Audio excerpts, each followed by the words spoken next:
नमस्कार दोस्तों। आज की वीडियो में डिस्कस करें कैसे अपनी जीएसटीआर 1 फाइल कर सकते हैं आप जीएसटीआर के पोर्टल में लॉगिन करके। अगर आपको निल जीएसटीआर फाइल करनी है तो आपको कैसे फाइल करनी है या आपको अपनी आउटवर्ड सप्लाई दिखानी है जीएसटीआर 1 के अंदर तो वो कैसे दिखा सकते हैं। बी2बी अगर आप सप्लाई कर रहे हो, बिजनेस टू बिजनेस आप सप्लाई कर रहे हो या बिजनेस टू एंड कस्टमर भी आप सप्लाई कर रहे हो तो उस केस में अपने जीएसटीआर 1 कैसे फाइल कर सकते हो, इन सभी चीजों को हम डिटेल में डिस्कस करेंगे। बिफोर स्टार्टिंग दिस वीडियो, अगर आप चैनल पर नए हैं तो चैनल को जरूर सब्सक्राइब कर लेना, बेल आइकन क्लिक कर देना ताकि आपको मेरी आने वाली वीडियो को नोटिफिकेशन सबसे पहले मिल सके। Let's start the video. Guys, GSTR file करने के लिए आप जीएसटीएन के पोर्टल पर आपको लॉगिन करना पड़ेगा। लॉगिन करने के बाद आपका ये डैशबोर्ड ओपन हो जाएगा जिसमें आपके प्रीवियस ईयर की जितनी भी आपने रिटर्न फाइल की है वो आपको यहाँ पे ग्रीन करके दिखेगी। गाइस, यहाँ पे देखिए पहला जीएसटीआर 1 का है तो जीएसटीआर 1 में आपको दिख रही है अक्टूबर 2025 की आपने अभी फाइल नहीं की है जिसकी हमें फाइल करनी है। इस तरह जीएसटीआर 3 भी आपको जो अक्टूबर में फाइल करनी है तो ये दोनों ही आपको फाइल करनी है। इसकी ड्यू डेट्स होती है तो उसके पहले ही आपको रिटर्न को फाइल करना होता है। गाइस, यहाँ पे उसके बाद हम जैसे ही लॉगिन कर लेंगे आपको क्या करना है, सर्विस वाले टैब में जाना है, रिटर्न्स में जाना है, रिटर्न डैशबोर्ड पे आप जाएंगे। गाइस, यहाँ पे जैसे रिटर्न डैशबोर्ड पे आप क्लिक करेंगे आपकी जो रिटर्न जो फाइनेंशियल ईयर जिसकी आपको रिटर्न फाइल करनी है वो यहाँ पे आ जाएगा। उसको आप सिलेक्ट करना है। अगर नहीं आ रहा है तो 25-26 ऑटोमेटिक आ ही रहा है। अगर आप क्वार्टरली रिटर्न फाइल करें तो क्वार्टरली आपको सिलेक्ट करना है, मंथली रिटर्न फाइल करें तो आपको मंथली सिलेक्ट करना है। गाइस, यहाँ पे उसके बाद आपको जो पीरियड जिसकी पीरियड की आपको रिटर्न फाइल करना है, फॉर एग्जांपल अभी हम अक्टूबर की फाइल करें तो अक्टूबर को सिलेक्ट करना है। उसके बाद आपको सर्च पे क्लिक करना है। तो जैसे आप सर्च पे क्लिक करेंगे आपका यहाँ डैशबोर्ड ओपन हो जाएगा जिसमें आपका जीएसटीआर 1 का ऑप्शन रहेगा, जीएसटीआर 2 भी, जीएसटीआर 3 भी। तो ये सभी चीज आपको यहाँ पे दिखेगा। एग्जाम तो अभी हम जीएसटीआर 1 फाइल करेंगे क्योंकि जीएसटीआर 3 भी बाद में फाइल की जाएगी जिसकी 20 नवंबर 2025 की डेट होने वाली है। यहाँ पे जीएसटीआर 1 को फाइल करने के दो ऑप्शन है, या तो आप ऑनलाइन फाइल कर सकते हैं या ऑफलाइन मोड में उसे रेडी करके यहाँ पे ऑफलाइन अपलोड कर सकते हैं। गाइस, यहाँ पे तो आज की वीडियो में डिस्कस करें कैसे आप अपनी ऑनलाइन रिटर्न फाइल कर सकते हैं। गाइस, अगर आपको ऑफलाइन फाइल करना सीखना है तो उसके लिए आप मेरे कमेंट बॉक्स में जरूर लिखना, मैं उसके लिए अलग से वीडियो बना दूंगा। यहाँ पे तो आपको सिंपल से प्रिपेयर्ड ऑनलाइन पे आपको क्लिक करना है। तो सबसे पहले हम फाइल करेंगे, अगर आपके निल जीएसटीआर फाइल करनी है तो उस केस में आपको कैसे करते हैं, आप प्रिपेयर्ड ऑनलाइन पे आप क्लिक करेंगे। उसके बाद आपके यहाँ देखिए ओपन हो जाएगा आपका डैशबोर्ड। तो डैशबोर्ड ओपन होने के बाद आपको सबसे ऊपर यहाँ देखिए फाइल निल जीएसटीआर 1, ये आपका पीरियड रहेगा जिस भी फाइनेंशियल ईयर का रिटर्न फाइल है किस पीरियड की आप फाइल करो, ये सब चीज आपके यहाँ दिखेगी। ड्यू डेट भी आपको यहाँ पे दिखने वाली है। गाइस, यहाँ पे तो इससे पहले ही आपको फाइल करनी है ड्यू डेट से पहले। तो यहाँ पे आपको निल पे क्लिक करना है। जैसे आप निल पे क्लिक कर देंगे तो यहाँ पे देखिए ग्रीन टिक हो जाएगा, आपका निल का क्लिक हो जाएगा। उसके बाद आपको फाइल स्टेटमेंट पे आपको क्लिक करना है। उसके बाद आपसे आधार ओटीपी जनरेट हो जाएगा। आधार ओटीपी से अपने जीएसटीआर 1 को आपको यहाँ पे वेरीफाई करना है। उसके बाद सबमिट करना है। सिंपल सा ऑप्शन, इसमें आपको कुछ भी नहीं करना, निल पे क्लिक करना है, सिंपल सा सबमिट कर देना है। गाइस, यहाँ पे उसके बाद अगर आपको यहाँ पे आउटवर्ड सप्लाई दिखानी है तो आउटवर्ड सप्लाई दिखाने के आपके पास दो ऑप्शन होते हैं, या तो प्रिपेयर्ड ऑनलाइन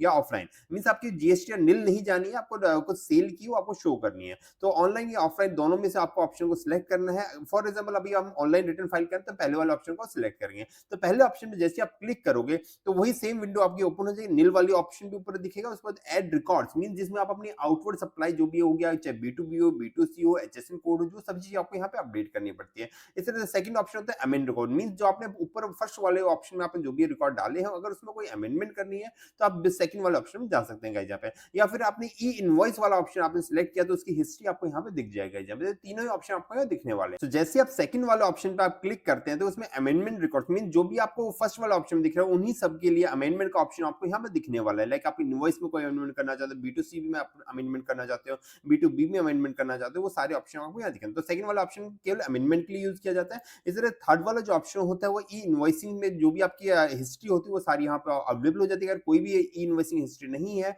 तो उसके आपको यहाँ पे इग्नोर करने का ऑप्शन आएगा। यहाँ पे तो अब ये हमने सेकंड और थर्ड देख लिया। गाइस, यहाँ पे फर्स्ट वाले ऑप्शन पे आते हैं जिसमें आपको जीएसटीआर 1 फाइल करने के सारे रिकॉर्ड फ्रेश ऐड करने पड़ते हैं। जैसे मोस्टली टैक्स पेयर को यहाँ पे चार ही ऑप्शन को यहाँ पे सबमिट करना है, अपनी डिटेल को यहाँ पे डालना है। तो पहले वाला ऑप्शन 4A 4B वाला आपको यहाँ से सबमिट करना है। दूसरा B2C अगर आपके एप्लीकेबल है B2C पे आप डालेंगे, B2B अगर लार्ज वाला तो ये भी आप डाल सकते हैं। गाइस, यहाँ पे उसके बाद आपको एचएसएन कोड की समरी आपको यहाँ पे डालनी है, HSN code wise outward supply की समरी डालनी है। गाइस, यहाँ पे और आपने क्या क्या डॉक्यूमेंट इशू किया उसकी एक समरी जाती है, भाई टोटल कितने इनवॉइस आपने इशू किए वो सारी चीज आपके यहाँ आ जाती है। मींस ये टोटल 4 ऑप्शन है। तो आपको मोस्टली यहाँ पे ये 4 ऑप्शन ही यहाँ पे अपडेट करने पड़ते हैं। उसके बाद आपकी जीएसटी 1 रेडी हो जाती है। गाइस, यहाँ पे तो इन सभी चीजों को वन बाय वन डिस्कस कर लेते हैं। करते हैं कैसे आपको यहाँ पे अपडेट करना है। तो पहले वाले ऑप्शन पे आप जैसे क्लिक करेंगे तो उसके बाद आपकी यहाँ विंडो ओपन हो जाएगी जिसमें आपको ऐड रिकॉर्ड्स का ऑप्शन दिखेगा। मींस जितनी भी आपने सेल की है उसको वन बाय वन ऐड कर सकते हैं। फॉर एग्जांपल आपके पास टोटल यहाँ पे 10-12 सेल थी तो इसको आप वन बाय वन ऐड करके इन सभी रिकॉर्ड को डालते हैं। तो इसकी एक समरी बना लीजिए आप अपने एक्सेल में, कितना जीएसटी मींस जो भी रेसिपिएंट है जिसको आपने सेल किया उसकी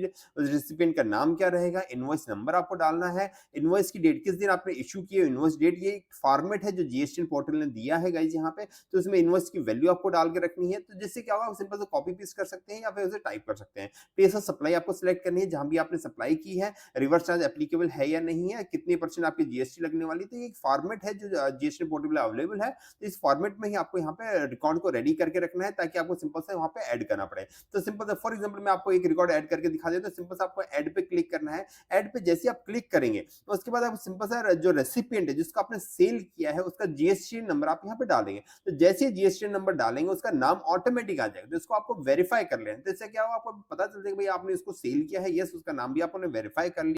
उसके बाद आपको उसके इनवॉइस की डिटेल डालनी, जो भी आपने इनवॉइस नंबर सेल किया है तो वो इनवॉइस नंबर आप यहाँ डालेंगे, इनवॉइस की डेट डाल देंगे किस दिन आपने सेल किया है। सबसे इंपॉर्टेंट यहाँ पे टोटल इनवॉइस वैल्यू डालेंगे। फॉर एग्जांपल आपने 18,000 रुपए का माल बेचा था या आपने कोई सर्विस प्रोवाइड की थी 18,000 की जिसपे 18% जीएसटी लगता है। तो टोटल आपकी जो वैल्यू बनती है 21,240 रुपीज बनती है। तो यहाँ पे आपको 21,240 रुपीज ही डालना है, मतलब टोटल इनवॉइस वैल्यू डालिए जीएसटी इंक्लूड करके गाइस। यहाँ पे काफी बार गलती कर देते हैं, 18,000 रुपए डाल देते हैं जिससे आपकी कैलकुलेशन गलत हो जाती है यहाँ पे। उसके बाद सबसे इंपॉर्टेंट प्लेस ऑफ सप्लाई आपको सिलेक्ट करना है। मींस जिस स्टेट में आपको सप्लाई किया, जहां पे आपका रेसिपिएंट है, जो बायर है उसका स्टेट आपको सिलेक्ट करना है। जो भी आपने जहां पे आपने सप्लाई की वो आपको सिलेक्ट करना है। यहाँ पे अगर इंटर स्टेट मींस एक स्टेट से दूसरे स्टेट में आपने सप्लाई की, यहाँ पे इंटर स्टेट सप्लाई मानी जाएगी। और अगर आपने सेम ही स्टेट में सप्लाई की जिस स्टेट में आप खुद रजिस्टर, तो उस केस में इंटर स्टेट सप्लाई यहाँ पे आप ऑटोमेटिक आ जाएगा यहाँ पे। तो इन सारी चीजों को आपको अपडेट करना है। तो अपडेट करने के बाद सबसे नीचे आप यहाँ पे ऑप्शन इनेबल हो जाएगा। तो जैसे आप इंटर स्टेट सप्लाई पे यहाँ पे अपडेट कर देंगे यहाँ पे ऑटोमेटिक आ ही जाएगी।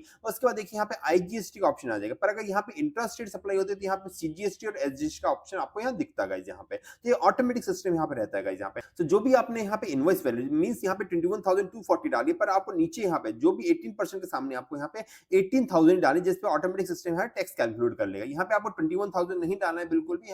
यहाँ पे आपको विदाउट जीएसटी वाला अमाउंट डालना है जिसपे जीएसटी डिपार्टमेंट ऑटोमेटिक आपका जीएसटी का अमाउंट कैलकुलेट कर लेगा। जो भी आईजीएसटी या सीजीएसटी होगा ऑटोमेटिक कैलकुलेट हो जाएगा यहाँ पे। सो इसको अपडेट करने के बाद आपका रिकॉर्ड वन बाय वन आपको ऐड करना है। जितने भी आपको रिकॉर्ड से 10-12 रिकॉर्ड सिंपल से ऐड कर सकते हैं, नहीं तो फिर आपको ऑफलाइन ही रिटर्न फाइल करनी पड़ेगी क्योंकि आपको मल्टीपल रिकॉर्ड्स को यहाँ पे अपलोड करना पड़ेगा यहाँ पे। तो ये हमने रिकॉर्ड ऐड करना सीख लिया, कैसे आप रिकॉर्ड ऐड कर सकते हैं। तो पहले वाला ऑप्शन आपका यहाँ पे जो भी आपके रिकॉर्ड्स होंगे यहाँ पे दिखने लग जाए। इसी तरह पे समझ लेते हैं B2C मींस आपने एंड कस्टमर को आपने कुछ भी सेल किया तो उसकी कैसे आपको यहाँ पे डिस्प्ले करना है। तो इसको सिंपल से इसी ऑप्शन पे आप क्लिक करेंगे। क्लिक करने के बाद आपको यहाँ पे ऐड रिकॉर्ड का ही ऑप्शन दिखने वाला है। तो B2C में आप यहाँ पे ऐड रिकॉर्ड ही करना है। जैसे आप ऐड रिकॉर्ड करेंगे उसके बाद आपसे पूछा जाएगा आपने कौन से स्टेट में कस्टमर को सेल किया है। अगर अदर स्टेट का है तो उसको जो भी आपका स्टेट, जिस स्टेट का आपका कस्टमर है उसको सिलेक्ट कर लेंगे। जैसे आप सिलेक्ट करेंगे उसके बाद आपका यहाँ पे देखिए फॉर एग्जाम्पल आपने हरियाणा यहाँ पे सिलेक्ट किया, उसके बाद आपको कितने वैल्यू टोटल वैल्यू आपको डाल दें। फॉर एग्जाम्पल 5 बार सेल किया तो 5 बार उस स्टेट में जितने 5 कस्टमर्स हैं उनकी टोटल वैल्यू आपको टैक्सेबल वैल्यू आपको डालनी है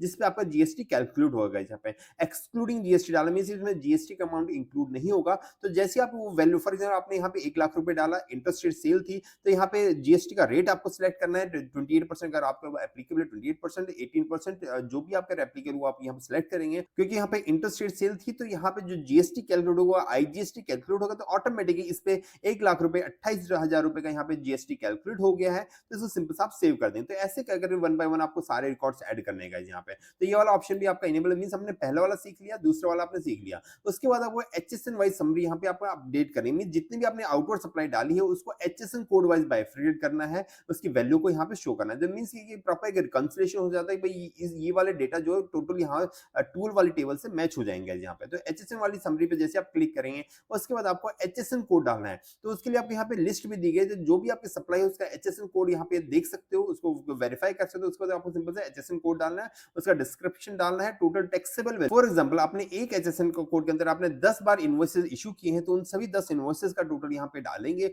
उसका रेट सिलेक्ट करेंगे। उसके बाद सिंपल से यहाँ पे ऐड रिकॉर्ड को क्लिक कर देंगे या सेव रिकॉर्ड्स को आप क्लिक कर देंगे। तो मींस ऐसे एचएसएन कोड वाइज आपको जितने भी HSN कोड आपके एप्लीकेबल है उन सबको 1 बाय 1 यहाँ पे अपडेट कर देंगे। तो उससे क्या होगा, आपका टेबल 4, टेबल 7 और टेबल 12 वाली अपडेट हो जाएगी। उसके बाद आपको डॉक्यूमेंट इश्यू वाले टेबल को यहाँ पे अपने जितने भी आपने इनवॉइसेस इश्यू किए हैं वो आपको सिंपल से यहाँ पे अपडेट कर देना है। तो ये चारों टेबल आपको अपडेट करने के बाद जनरेट समरी पे आप क्लिक करना है। अपनी समरी को जरूर वेरीफाई कर लेना। उसके बाद आधार ओटीपी के बेसिस अपनी जो जीएसटी 1 को यहाँ पे आपको सबमिट करना है गाइस यहाँ पे।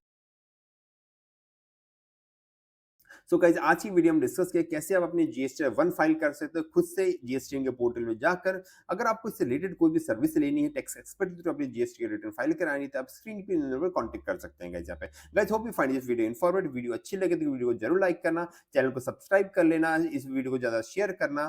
Thank you friends.